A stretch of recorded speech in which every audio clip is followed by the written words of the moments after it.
National Broadcasting Company invites you by transcription to join The Chase.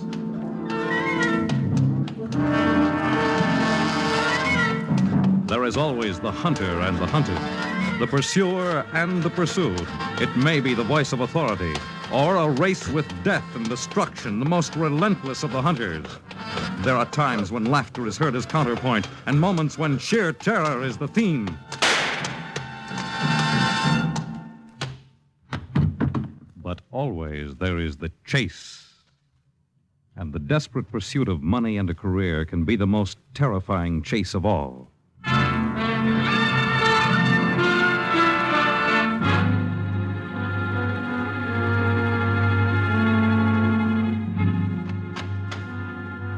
You sent for me, Lieutenant?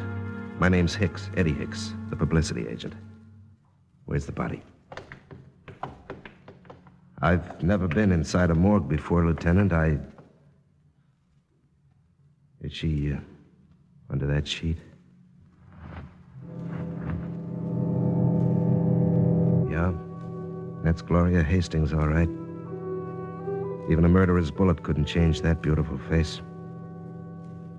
She was hard to top when it came to looks, Lieutenant. But she was only good to look at on the outside. On the inside, well, that was something else again. Suspects? Why, I can give you a list of suspects as long as you're armed, Lieutenant. When you're out to hit the top and you don't give a hoot who you step on as you travel up the line, you make enemies. Ever chase a buck, Lieutenant? Well, Gloria did. A fast buck and a big career. She chased them both like a bloodhound follows a scent. Yeah, I remember the first time she walked into my Broadway office. She was fresh from Milwaukee, and her name wasn't Gloria Hastings then. It was Anna Crow. But when I changed her moniker, I didn't know I was putting a label on a walking powerhouse.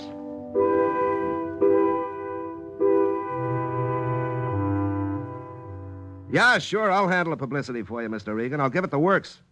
Maybe I can get a spread in one of the big picture magazines to start with, and we'll go on from there. Yeah, well, you just leave it to me, Mr. Regan. You've just hired yourself the biggest press agent in the business. Bye. Hi there. Well, who let you in? I just walked in. Well, you can walk right out. There's a sign marked private on the door. Don't be difficult.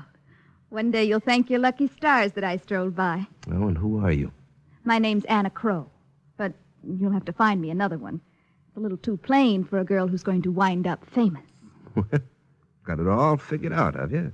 To the last dollar, Eddie. The name is Mr. Hicks, and furthermore... Please don't be difficult, darling. I'm going to make you $1 million. And you're going to make me the talk of the country. They said you're the best publicity man in the business, and nothing but the best is good enough for me. Mm-hmm. I suppose you want to be a movie star. It's not a bad beginning. Beginning? Oh, and then what? I want to be the greatest thing since Cleopatra. I want to be everything, Eddie. The most beautiful, the most talented, and the richest girl in town. I want a career, a big career. And I don't care how I get it. I want my name in lights, not only on Broadway, but on Park Avenue and Palm Beach. I want to be toasted by men from New York to Rio. And I'll get what I want, Eddie. If I have to chase it from here to Kingdom Come. I'll get what I want if it's the last thing I do. See what I mean, Lieutenant? She had a cash register where her heart should be and a one-track mind. The career was everything, and she did everything to get it. Well, I got her a job as a model first, and then I changed her name. I never took anyone on that fast before, and no one ever tried to work me so hard. But I did it because... Well, because she fascinated me like a cobra fascinates a bird. Whatever she said, I did it, and whatever she asked for, I got. Oh, hi, beautiful. How's the big career girl? Ready to move on. What? Modeling's all right for a country bumpkin, sweetheart, but $90 a week won't pay for my stockings the way I want to live. Hey, take it easy, baby. I'm breaking you in for bigger things. You'll get to know a lot of people around town while you're posing for those advertisements, and we'll go on from there. I'm ready to go on right now, Eddie. I want you to enter me in the Miss Venus contest. Miss Venus? Wait a minute, honey. That's way out of your line. Is it? Well, sure. First of all, it's not open to amateurs. They're using Miss America and Miss Universe entries only. Why, even movie stars are entered in that shindig. They're only going to hold it once. And they're going to advertise the winner as the most beautiful woman who ever lived. Sure. It's a press agent's pipe dream. There's $20,000 in it. And the winner can practically write her own contract for movies or the stage. Yeah, but there's a catch, baby. What? The entry fee. It's 1,000 clams. You'll put up the money for me, Eddie. I'll what? Eddie, darling, don't make me unhappy. Oh, baby, look, I don't even own $1,000 right now. If I don't have this, Eddie, I'll kill myself. Gloria. I swear I will. I swear it. Now, put that letter opener down, you little idiot. Put it down. Holy jumping Jupiter, you meant it. How do you know you nicked your throat with that knife? I don't want to live if I can't get what I want, Eddie. If you ever refuse me anything again, you'll have my blood on your hands for the rest of your life. All right, take it easy, honey. Just take it easy, huh? I'll hock my car and dig up the dough. Then I'll put your name on the Miss Venus list.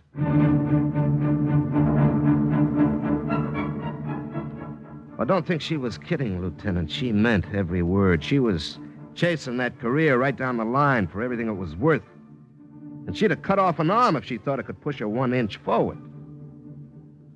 Well, I entered her in the Miss Venus contest, but I didn't think she had a chance.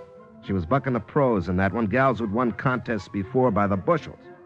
Gals who were already signed up to fat contracts by movie outfits. It was the biggest publicity stunt in 40 years, and a dollar won it would be on her way to the top. No, I thought Gloria was reaching too high for that one, but if I knew what was under that mop of flaming red hair of hers, I might have changed my mind. Well, there were 3 judges in the contest, but the big boy who pushed all the weight was Old Man Winters, a retired widower with a grown child. Gloria found out he lived in a midtown hotel suite all by himself, and one afternoon she moseyed up there and knocked on his door. Yes? Does Mr. Hammond live here? I'm afraid you have the wrong apartment, young lady. I'm looking for... Are you ill, miss? I feel faint. Oh, my dear, here. Take my arm. Come in, my dear, come in. I better call for a doctor. No, please don't. It isn't necessary. I'll be all right after I rest a while. Well, sit down over here. Thank you. That's better. I'm sorry. I'm afraid I inconvenienced you, Mr. Winters, and it's quite all right. It was just a fainting spell. Guess I haven't been eating as regularly as I should lately. My money's run out. Well, you poor child. Let me get you something from the restaurant. Oh, no, please Now, don't. I insist. I'll call down immediately. Now, you just stay right where you are and relax. I'll take care of everything. Thank you, Mr. Winters. You know, you remind me of my father. Do I? He was just as kind as you are, and, well, if I'd taken his advice, I wouldn't be in the fix I'm in now. Well, perhaps I can help you. Help me? To find a job or something. Oh, but you're doing so much for me. Oh, nonsense. We've only known each other for a few minutes.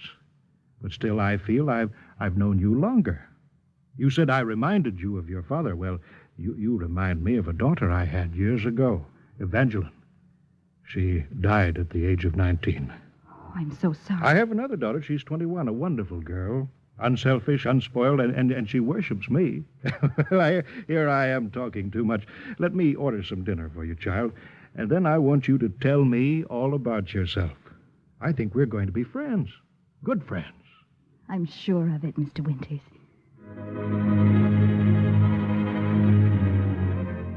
Fast work, Lieutenant? Oh, you didn't know Gloria.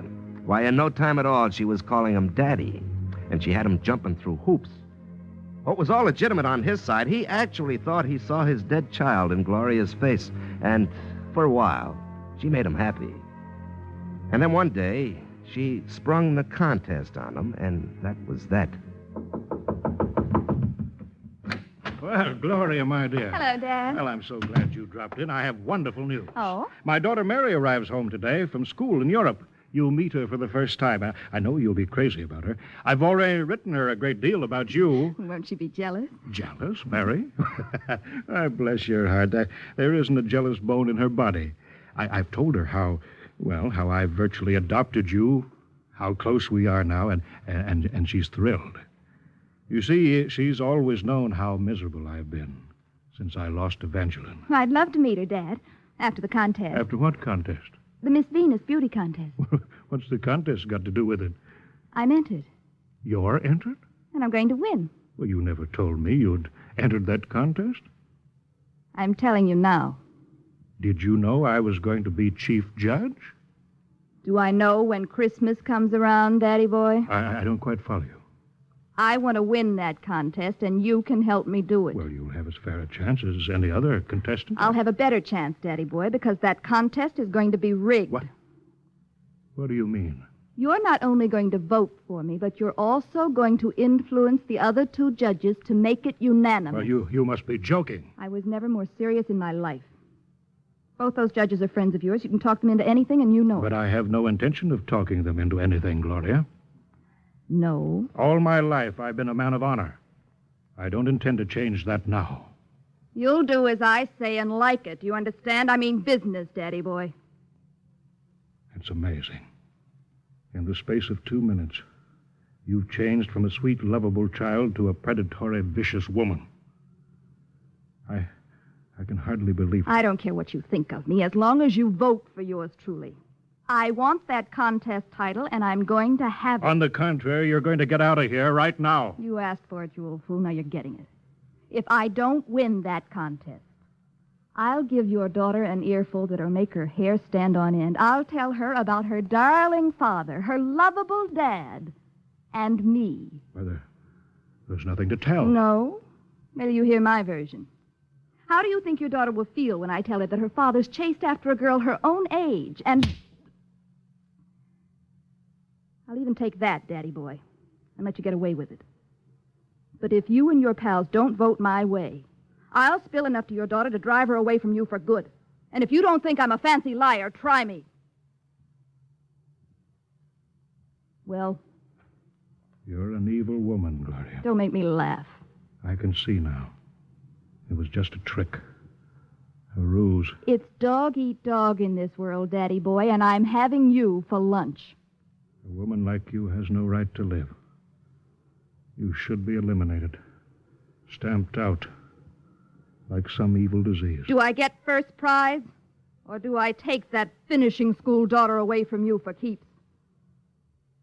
You'll get first prize.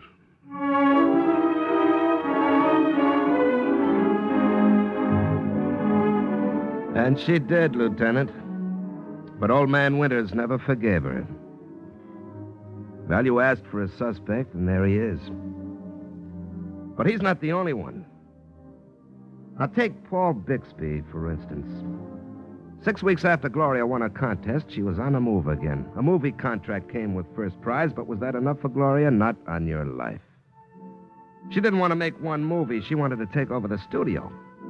And when she outlined her plans in a Hollywood hotel, I knew she was chasing that buck again and that big career right into the ground.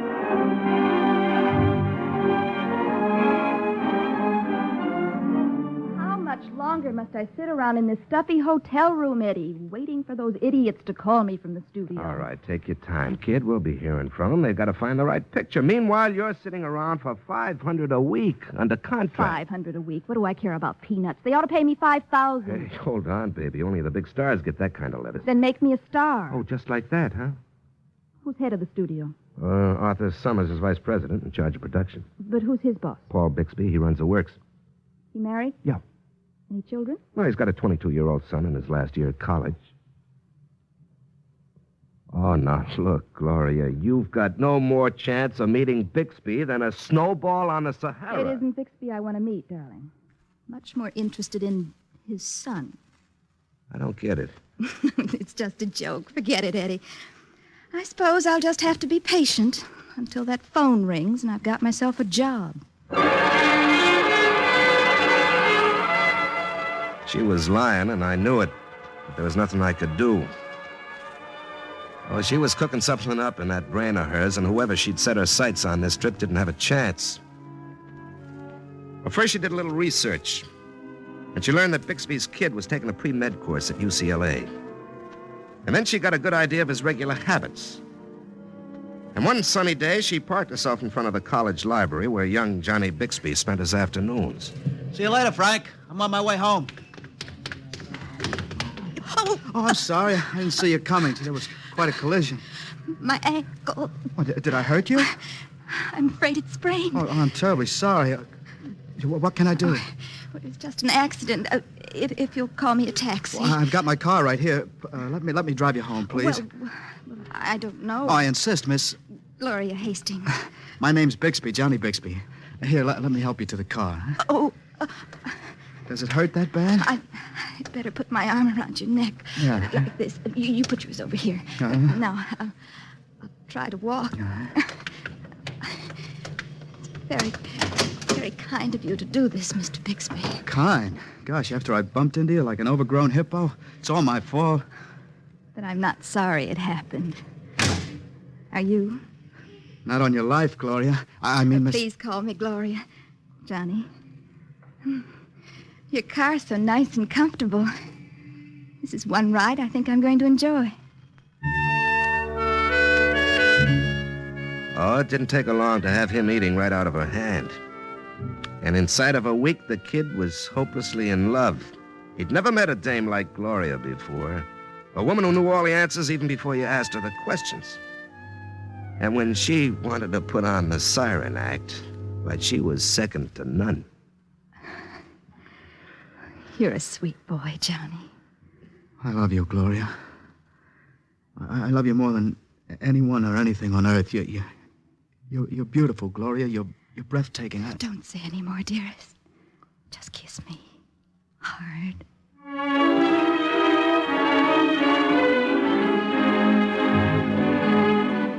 And after she'd hooked him solid, Lieutenant, she used the gaff. He begged her to marry him, and she laughed right in his face. And then she started to get him crazy jealous, and he began to drink. Why, he changed from a clean-cut kid to a drunken slob. And he was still sliding downhill when his father paid Gloria a visit. Yes? Are you Miss Gloria Hastings? I am. I'm Paul Bixby, Johnny's father. Oh, please come in, Mr. Bixby. Johnny's talked so much about you, I've always wanted to meet you. I've been told you're under contract to my studio. Yes. I've been sitting around now for the past 3 months, just twiddling my thumbs and waiting for a call. Oh, my goodness, don't tell me you've come in person just to say they found a part. That could be. But first, I've come to talk about my son, Miss Hastings. Oh? I'm sure he'll make a wonderful doctor. He would have, perhaps, if he hadn't been expelled from school. Expelled? Don't pretend you don't know anything about it, Miss Hastings. John's been doing nothing but seeing you for the past 6 weeks. He's neglected his studies. He's become a heavy drinker. I understand that it's all due to your encouragement. Now, please, Let me Mr. finish, please. John's madly in love with you. You seem to be driving him out of his mind. I don't know what kind of a hold you've got over him, but I want it broken immediately. Are you giving me orders, Mr. Bixby, or asking for a favor? I've had a private detective look into your past, young lady. It's not a very savory record. If you have any ideas about getting John to marry you... Just what do you think you could do about it? I could see that you'd never get a job in pictures as long as you live. But you won't. No? Because you know I can break your son in two. The way I snap my fingers. You think he's drinking now? Wait till you see him in a couple of weeks. I can make a tramp out of that son of yours in no time at all, Mr. Bixby. So handle me with kid gloves. You must be some kind of monster to want to do a thing like this. What do you want from the boy? What do you want from me? I'll let you know when I'm good and ready. And when I think you're good and ripe. Meanwhile, let me show you what I can really do with your beloved son. Cute, Lieutenant? Well, that was Gloria. She was chasing that buck real hard, Lieutenant, and her conscience was frozen solid in a hunk of dry ice. Well, 2 weeks later, Johnny Bixby was pulled out of his car on Sunset Boulevard where he tried to make it climb a tree. He was drunk when they grabbed him, and he got off lucky with just a busted arm, but it was enough to bring his father back to Gloria on his hands and knees. You've got to give him up, Miss Hastings. That boy is killing himself because of you. Are you willing to pay for it?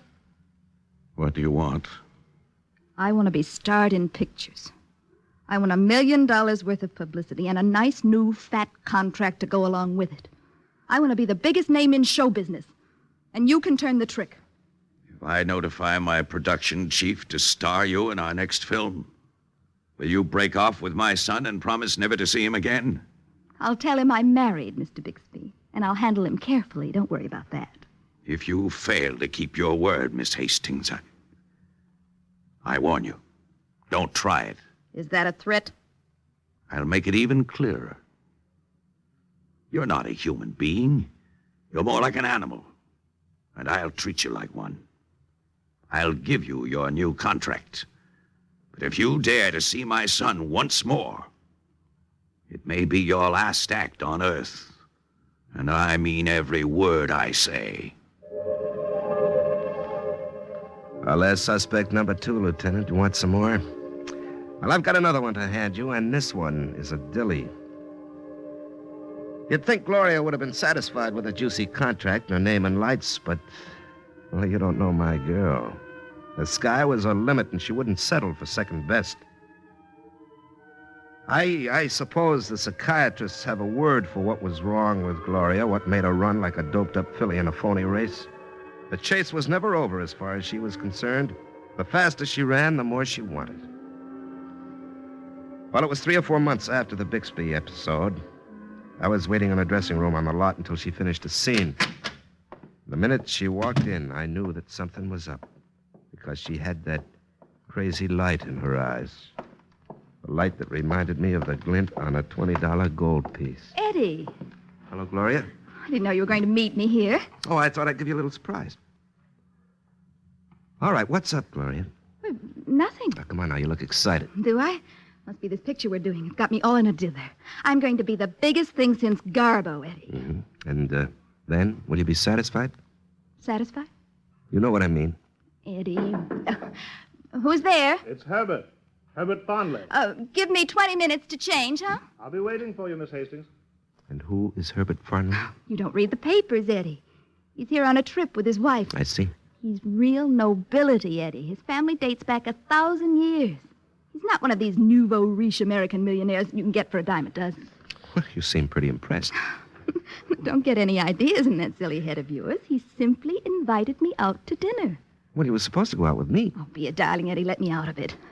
It isn't often that I get to meet a British title. And besides, it's good for my career. Think of the publicity I'll get when I'm seen in his company. Yeah. I'm thinking of everything, baby. Oh, let me have my fun and don't be a meanie. He's perfectly harmless. Now run along, be a good boy. Gotta be dressed by best tonight. Never know where a thing like this can lead. No, you never know, do you, Lieutenant? But I knew. Little Gloria was wrapped up in the chase again, and this time she was out for a title as well as a man. Lord Farnley was happily married when he met Baby, and he had 2 wonderful children to keep him that way. Oh, but that meant nothing to Gloria. Broken homes were her specialty, and she also left a few broken people on the side of the track. Well, her romance was a fast one, and she thought she kept it under wraps from everyone, including me. But, I wasn't the only one who knew exactly what was going on. Lady Farnley had a pretty good notion, too. Are you Miss Hastings? Yes, I'm Lady Farnley, Herbert's wife. I see. May I come in? I suppose so. Oh, you have a very attractive place, Miss Hastings. I'm glad you like it. Yes, the setting's quite right for someone like you. Come to the point, Lady Farnley. You didn't pay me a visit just to admire my furniture. No, you're right. I came to discuss a very personal matter. It's taken me a long time to make up my mind to do it. But I find the situation's getting beyond my control, and I want to do something about it before it's too late. What's on your mind? My husband. And you. As if I didn't know. He's fallen in love with you, hasn't he? Ask him. I did. And what did he say?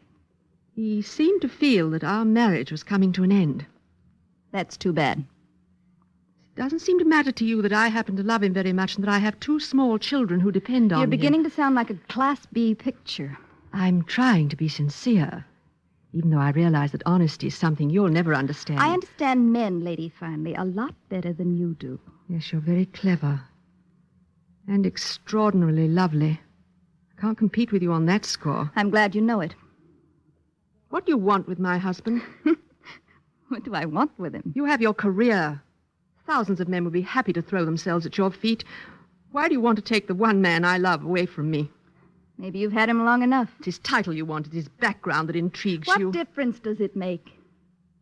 None to you. You'd ruin a man's life if only for an afternoon's entertainment. You've spoken your piece. Now you can leave. I haven't quite finished. You're like all the rest. You can't hold on to a man yourself, and you expect someone else to hand him back to you on a silver platter. Anyway, it's none of your business. My husband's happiness is my business, Miss Hastings, and my children's, too. If I give Herbert his divorce, you'll make him miserable. You don't even know the meaning of love and respect. You'll take what you want from him and then discard him like an old toy. That's his lookout. I'll ask you once more, Miss Hastings, to leave my husband alone.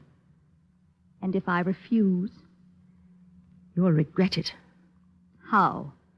Perhaps this will give you an indication. What are you doing with that gun? I want you to see it as a warning. Keep away from me. I want you to know just what I'm prepared to do to keep my home intact. You must be crazy. Yes, perhaps, but it's an insanity born of desperation, Miss Hastings, and I mean every word I say. You wouldn't dare use that gun on me. Wouldn't I? Don't put me to the test, Miss Hastings, I warn you. I'm leaving now, but if you make one more move in my husband's direction, I'll put a bullet through your predatory head. Goodbye, Miss Hastings.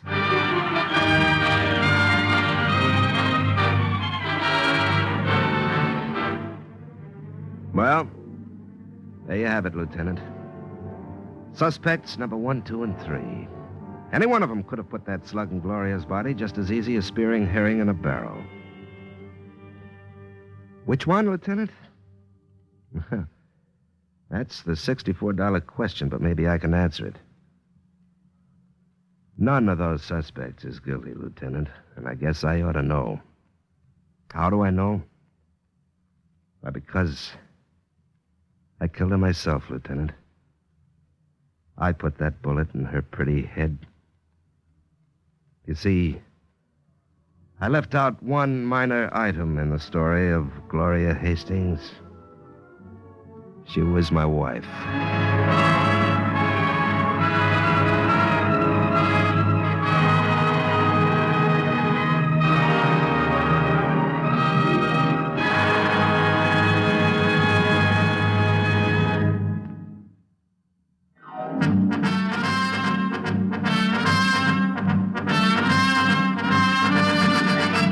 The Chase was created and written for the National Broadcasting Company by Lawrence Clee. Featured in tonight's cast were Larry Haynes, Elaine Rost, Wendell Holmes, John Sylvester, Sarah Burton, and Stotts Cotsworth. The Chase is directed and transcribed by Edward King. Fred Collins speaking. Next week, a ghost falls in love with a living man and pursues him relentlessly in The Chase.